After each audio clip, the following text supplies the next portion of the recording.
This video is brought to you by DotSpace.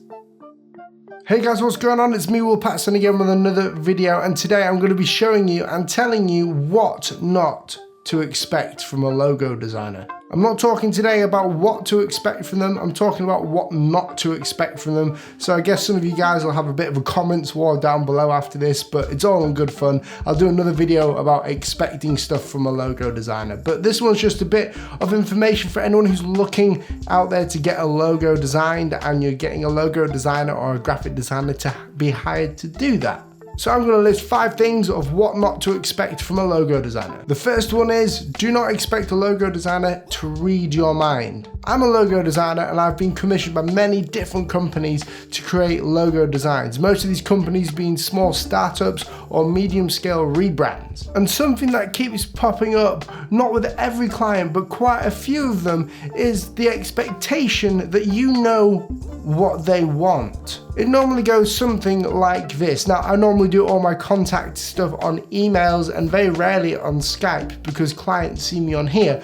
But a lot of people miss out information that they don't know that I need, and I don't know that I needed until they say that I did it wrong. For example, I've worked with a company before and they're a really cool company. I enjoyed working for them and I said, I'll do this logo for you. And they were like, oh good, that's great. And then we did the logo design and I was super happy with it and so were they. And I sent the invoice in the end and they said, oh well, we wanted a variation of this logo. So I scoured through the brief, I scoured through the emails and I checked every line and there was none of that information in there. And I said to them, sorry, but you never gave me this information with the logo design brief. And they said, well, we just expected for you to do that. You said that you do numbers of variations. And I said, that's not variations that I give, it's revisions on the current logo. That's just one example with many different times that people actually think that we can read minds, not literally, but sometimes information is left. So don't expect your designer to know information you have not told them. Number 2, do not expect a logo designer to give you control. Wait, that sounds a bit strange because logo designers are being hired by a company to offer them a service. So the company that are hiring them can tell them what to do, can't they? Well, that is true, and it is normally like that for a lot of jobs. When you are employed to someone, you get told what to do most of the time.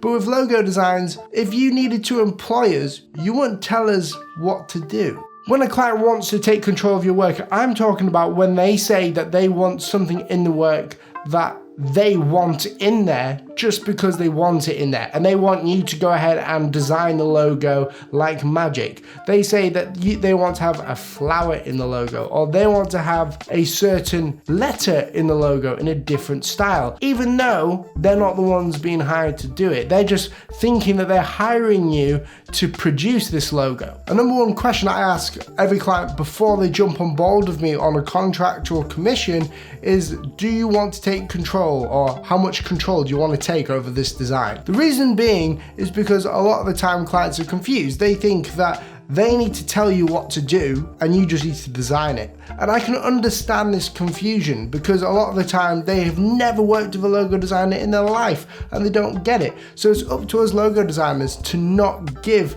permission to take control of the design. When people say to me that they need a different letter form in this logo, one that we know doesn't fit at all, that makes work look bad, and we do it anyway, we're doing them a disservice. We need to tell them that we totally disagree with that decision. A lot of the time with logo design, it's about making the client see the logo in a different way. It's all about making the client happy with the logo that you've designed, not designing a logo that they're happy with. And the difference with that is that a logo design that the client is happy with is a logo design that the customers are not going to be happy with, because the client has a different perspective than the customers. And us as logo designers need to make sure we have this clear divide in our minds where we know what the customers want, we know what's right to design in this section, we know exactly what is correct, and we just need to give it to the client. And when they say no to that, that's when you need to up your game and you need to tell them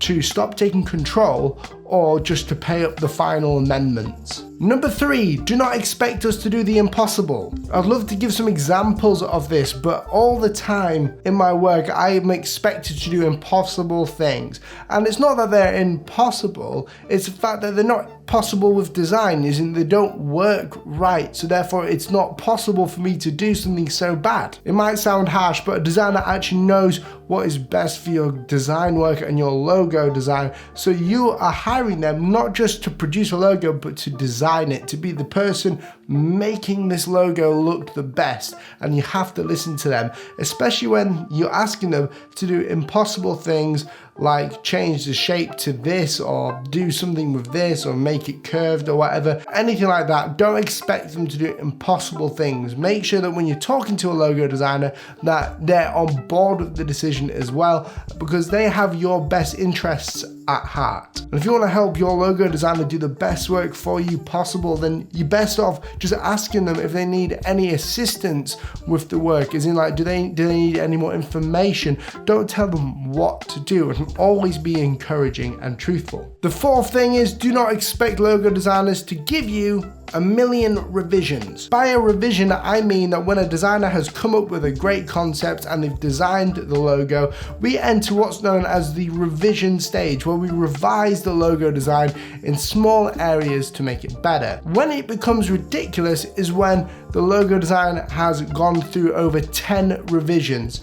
I always stick to around 3 to 6 revisions, and I always do revisions for my logos. There's nothing wrong with revisions, but it's when the revisions overstep the mark. Because if you work with people like me and I do more revisions for you, it's stated in the contract that I will charge you for those revisions that are not included in the current price. So you've got to watch out for that as well. I'll always let people know it's not an unfair thing, it's just being paid for the work that you're doing. So just make sure that when you're doing a logo design and you're in that revision stage, that the designer understands and that you understand that you're not going to take away a million revisions just because you need this little tiny thing changed. And the 5th and last thing is, do not expect a logo designer to do exactly what you say. Again, this might be a shocker to some people, but logo designers always break rules and they will never do what you say. With my work, when I'm creating a logo design, I find it incredibly frustrating to have a lot of limitations that the companies put on me, but I know that's part of the job. I don't get angry at it, but what I do is I ignore it sometimes